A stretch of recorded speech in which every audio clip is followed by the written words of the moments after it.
माधोराजपुरा जयपुर जिले का एक ऐसा गांव जो अपने सुनहरे अतीत पर गर्व महसूस करता है, लेकिन वर्तमान को देखकर उसकी रुलाई फूटती है।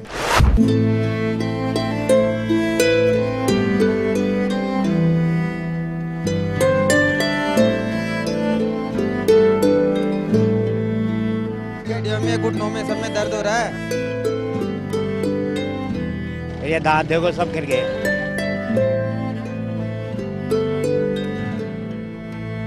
ये गांव कभी शहर हुआ करता था, लेकिन अब इसकी हालत कोई ज्यादा अच्छी नहीं है। बिजली, सड़क, शिक्षा, चिकित्सा के मामले में गांव बहुत पिछड़ा हुआ है और रोजगार का कोई साधन नहीं है। सबसे बड़ी मुश्किल गांव के लोगों के सामने फ्लोराइड के पानी की है, जिसे लेकर लंबे अरसे से लोग इंतजार कर रहे हैं कि उन्हें गांव में बीसलपुर का पानी नसीब हो जाए, लेकिन पानी अभी तक गांव में नहीं आ पाया है। आज हम आपको सैर कराएंगे जयपुर जिले के इसी गांव माधोराजपुरा की।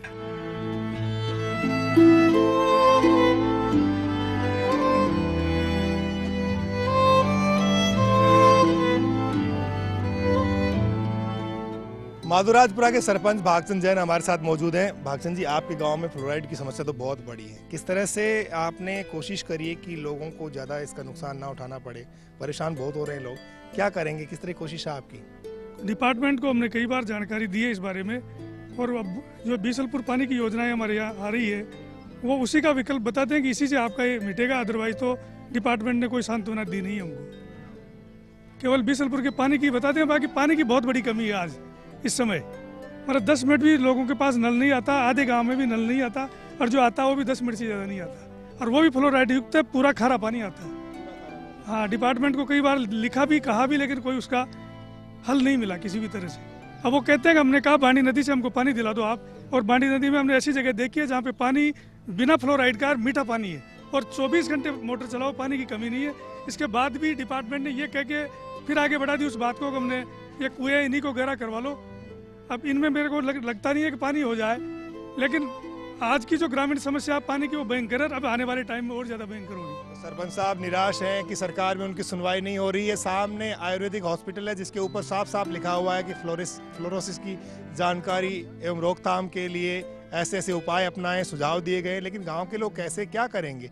पानी पूरा फ्लोराइड युक्त आ रहा है, तो गाँव के लोग कैसे जो है इससे निजात पा पाएंगे? हर आदमी के पास में आरओ खरीदने के लिए पैसे नहीं है। अजी 40 ने जब कोई हालत हो, ये पानी पकड़ तो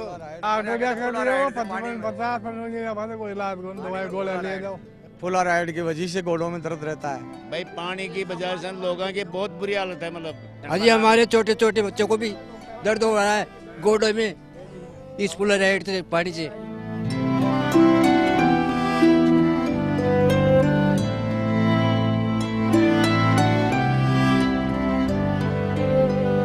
बहुत बुरी हालत है कि मैं गोडा चालू नहीं जाओ, शरीर सार जाम रही है। गांव में फ्लोराइड का पानी है। बाजार जो पूरा भरा रहता था, उस बाजार बिल्कुल सुनसान हो गया है। किला जिसमें मैंने 5वीं क्लास पढ़ी थी, वो किला बिल्कुल जीर्ण हो गया है। तो इसके लिए इस माधोराजपुरा के शहर की जो कहा जाता था, उस शहर को वापस शहर बनाने के लिए मैं रात दिन मेहनत कर रहा हूँ।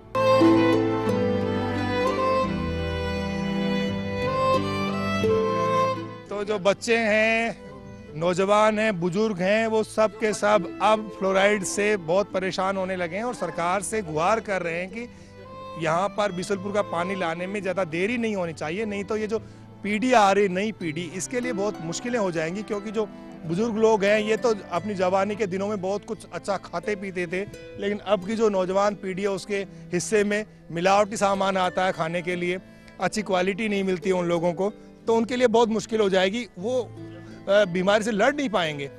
तो ऐसी सूरत में सरकार को इस गांव की सबसे बड़ी समस्या पर ध्यान देना होगा।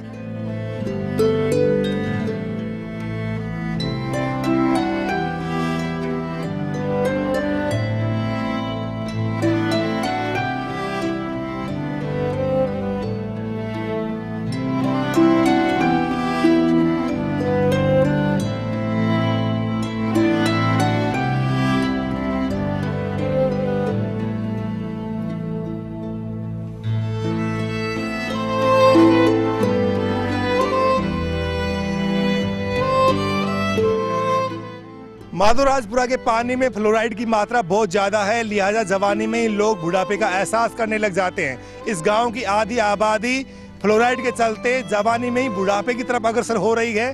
लोगों के घुटनों में बहुत ज्यादा दर्द रहता है। इस चक्कर में आप देख सकते हैं कि नौजवान भी बूढ़े लगने लगते हैं और इस वजह से गांव में लोग जो हैं उनको लोग तरह तरह से चिढ़ाते भी हैं। लेकिन गांव के लोग आखिर करें क्या, क्योंकि बरसों से फ्लोराइड की समस्या कोई समाधान नहीं हो पाया। गांव के लोगों को पीने का जो पानी है वो फ्लोराइड मुक्त नहीं मिल पा रहा है। इसको लेकर के गांव की जनता में बहुत ज्यादा रोष है, आक्रोशित हैं लोग और इसे लेकर के वो दबाव भी बनाते हैं सरकार के ऊपर, लेकिन उनकी कोई सुनवाई नहीं होती है। गैप हो गया, ऐसे कर देते जाते हैं, बस फ्लोराइड की वजह से गैप हो गया।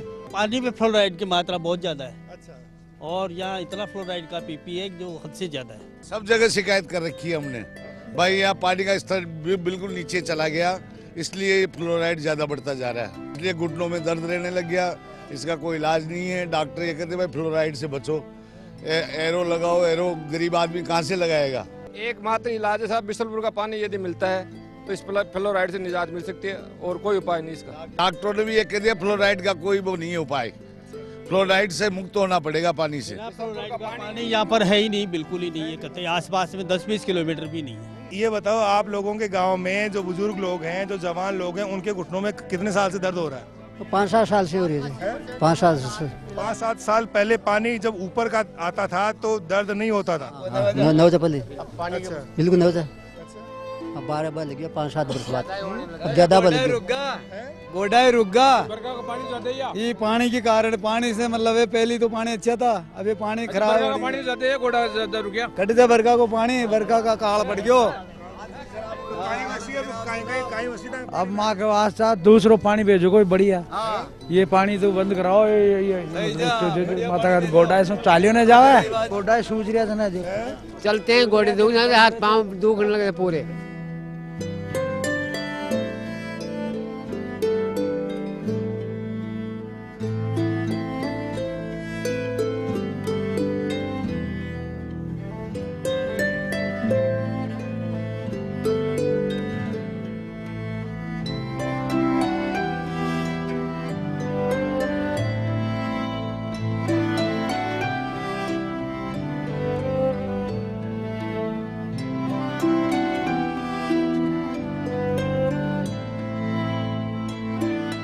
लोगों के सामने फ्लोराइड बहुत बड़ी चुनौती बनी हुई है।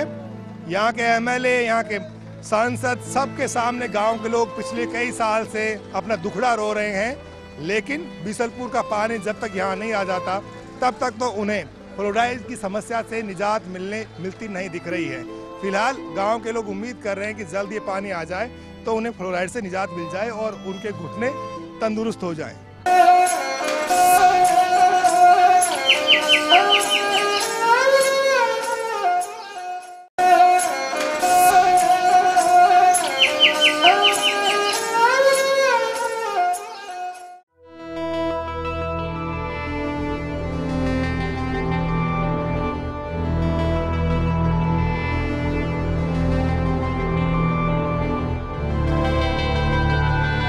माधोराजपुरा जयपुर जिले के बड़े गांवों में शुमार होता है। 7,500 से ज्यादा की आबादी है, लेकिन गांव में यातायात के साधनों का बहुत बड़ा अभाव है। जयपुर जाना बहुत बड़ी जंग जीतने के समान है गांव के लोगों के लिए। बहुत दिनों से लोग परेशान हैं, सबसे गुहार कर चुके, किसी ने नहीं सुनी अब तक।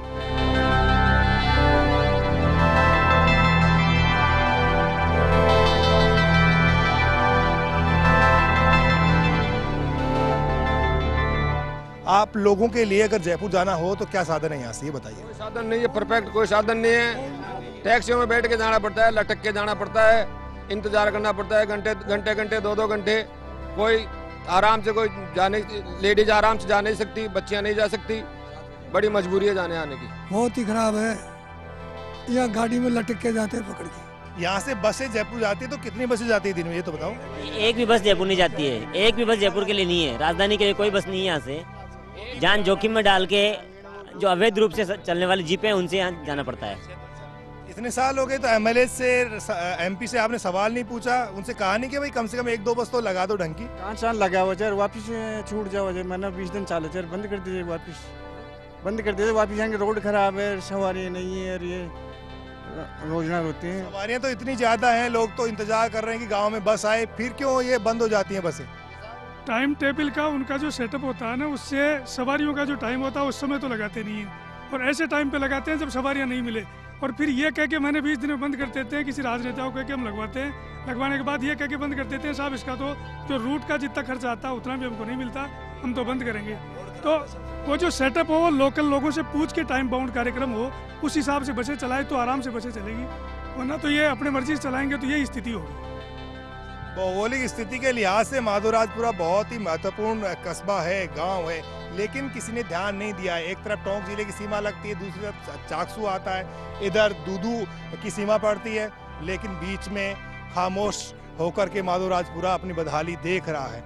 आप लोगों ने कभी अच्छे दिन भी देखे थे इस गांव के, जब बसें जाती थी जयपुर, खूब सारी लोग आराम से जाके आते थे?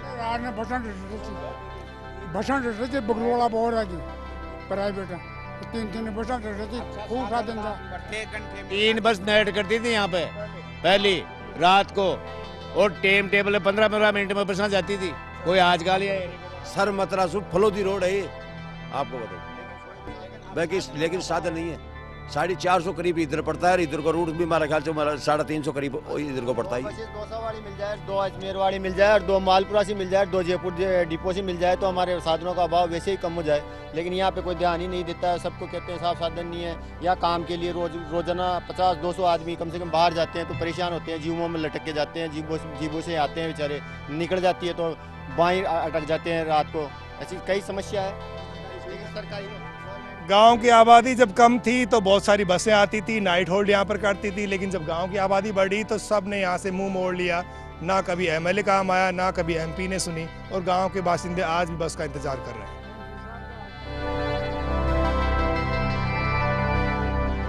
जनप्रतिनिधियों को लेकर गांव की जनता में आक्रोश पाया जाता है। क्या एमपी साहब आए गांव में? नहीं आए साहब, यहाँ चुनाव के बाद में नहीं देखा हमने।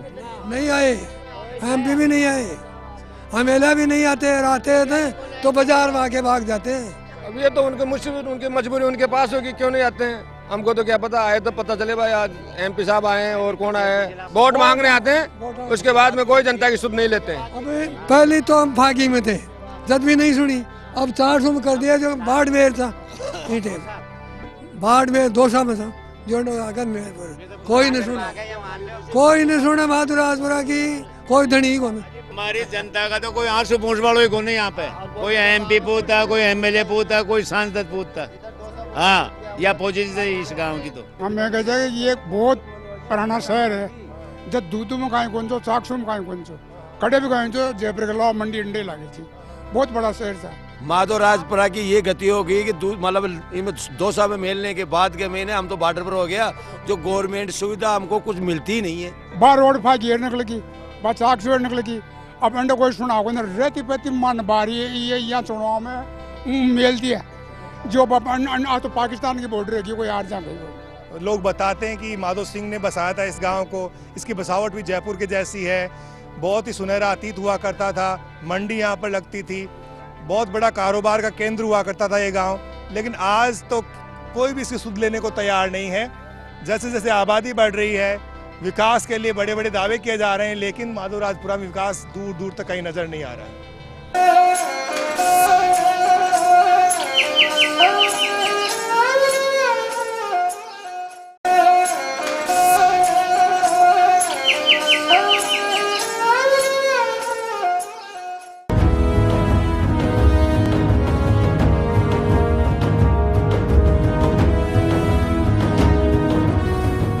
माधोराजपुरा का किला है, बहुत ही सुंदर किला है, उस दौर का, उस दौर की जो स्थापत्य कला है उसका ये बेजोड़ नमूना आप मान सकते हैं। आप आमतौर पर किसी भी किले में जाते हैं तो बहुत सुरक्षा व्यवस्थाएं होती है, उसकी अलग ही एक निजामत हुआ करती है, लेकिन अगर आप माधोराजपुरा में आ रहे हैं तो एक आम आदमी की तरह से आप आ सकते हैं, पूरे किले को घूम सकते हैं और किसी भी तरह की रोक टोक नहीं है यहाँ पर। माधोराजपुरा में एक कहावत चलती है, माधोराजपुरा ऐसा शहर, ऊपर किला नीचे नहर, यानी कि इस किले को जब बनाया गया तो इसकी सुरक्षा के लिए एक नहर भी चारों तरफ बनाई गई, जो इसके लिए हमेशा अभेद्य साबित हुई। कोई भी इसे जीत नहीं पाया और हमेशा ये किला विजित रहा और आज भी इस किले को लेकर तरह तरह की चर्चाएं गांव के लोगों में है। आप ये बताइएगा, ये जो नहर बनाई है किसने बनाई थी और किले का जब निर्माण हुआ तो नहर को क्यों बनाया गया? नहर बनाने का कारण ये किला था, मतलब बाहर के जो शासक आते थे आक्रमण करने के लिए, उनसे सुरक्षा इस नहर के माध्यम से होती थी। और जब इस नहर के नज़दीक वो सैनिक पहुंचते थे तो ऊपर जो हमारे इसमें जो छेद हैं, इसमें जो चारों तरफ पूरी दीवारों पे ऊपर से नीचे तक, उनके माध्यम से वो वहाँ से आक्रमण करते थे और कोई भी बाहर का जो दुश्मन है वो इसको कभी जीत नहीं पाया। आज वो टेप देखा जब तो बहुत अच्छा डुप्लीमेट था साहब, लेकिन आज कुछ भी नहीं है, हमारी कोई सुनाई नहीं होती जो डुप्लीमेट नहीं है। क्षेत्र को पर्यटन के क्षेत्र में विकसित करने के लिए पूरे प्रयास किए जा रहे हैं। माधवराजपुरा में सीताराम जी का मंदिर, शिव जी का मंदिर, ये दोनों मंदिर इतने सुंदर बने हुए हैं। कस्बा बिल्कुल जयपुर शहर की स्टाइल पे बना हुआ है और सांस्कृतिक रूप से बहुत समृद्ध है। जगदीश चंद्र जी जिन्होंने आओ गांव चले की पहल की है, उनको मैं बहुत बहुत धन्यवाद करना चाहती हूं इस पहल के लिए। वहाँ का किला है उसको वापस बनाने की अर्जी दी है कि वो वापस पहले की जैसे हो सके और हम उसको एक पर्यटक स्थल बना सके। जयपुर की जिस तरह बसावट है उस तरीके से इस जयपुर के जो शासक थे उनके माध्यम से माधवराजपुरा बसाया हुआ है और उसी तरह बसाया हुआ है जैसे बड़ी चौपड़, छोटी चौपड़, अजमेरी गेट, सांगानेरी गेट, उसी तरीके से इस गांव का कोई भी रास्ता, चार गेट भी थे इस गांव में और चार के अलावा जितने भी रास्ते हैं, जितनी भी बस्ती है, उसमें एक दूसरे को क्रॉस करते हुए रास्ते बने हुए। जिस जगह पर ये किला आबाद किया गया, किला बनाया गया, वो जगह बहुत ही चमत्कारिक थी, गांव के लोग ये मानते हैं, इसलिए बहुत ही सोच समझ करके इस किले का निर्माण किया गया। अब तो ये किला जीर्ण शीर्ण हो रहा है, लेकिन गुजरा दौर था इसका, वो बहुत ही सुनहरा था।